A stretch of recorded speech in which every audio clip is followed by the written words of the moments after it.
একটা ভয়াবহ জিনিস, মানে আজাইরা ফ্রেন্ড থেকে দূরে থাকবে।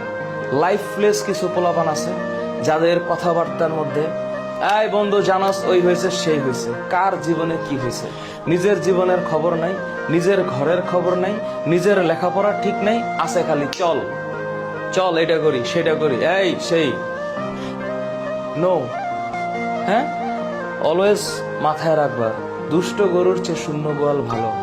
জীবনে অযাচিত ফ্রেন্ডের দরকার নেই। কোনো ফ্রেন্ড না থাকলে একাই 100।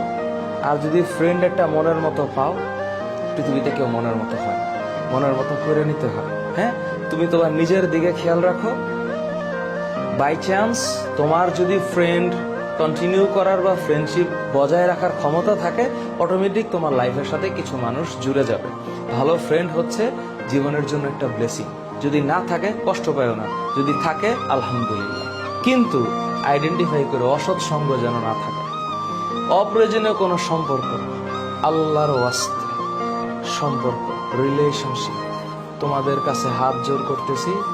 হ্যাঁ, এখন মনে করো যে হরমোনাল যে বাড়ি, কত কিছু যে ভালো লাগবে না, আহা হা, দেখলেই ভালো লাগে। ওয়াও, এমন করে তাকাইছে ভালো লেগেছে, ওইভাবে হাসি দিয়েছে ভালো লেগেছে, ভালো জিনিস ভালো। কিন্তু এখানে একটা শব্দ আছে লিপ্ত। এই লিপ্ত মানে হচ্ছে আটকে যাওয়া, স্টিক হওয়া যাবে না। হ্যাঁ, ওকে ছাড়া আমার জীবনটা বাঁচবে না, এর চাইতে মিথ্যা কথা আর হয় না। জীবনের জন্য লাগে অক্সিজেন, মানুষ তো। হ্যাঁ, এইসব ফাউগুলি, এই সকল ডায়লগ মুভির স্ক্রিনে ঠিক আছে, হ্যাঁ, বাস্তব জীবনে ঠিক নেই। বাস্তব জীবনে আবেগ বিবেক দুইটাই লাগবে।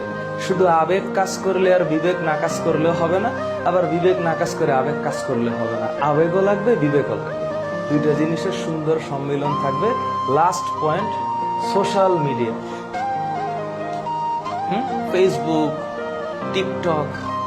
টিকটক না করে জীবনটার একটু ঠিকঠাক করো, তাহলেই দেখবা মাশাআল্লাহ আলহামদুলিল্লাহ, সবার জন্য শুভকামনা। যা বলেছি মাথায় রাখো।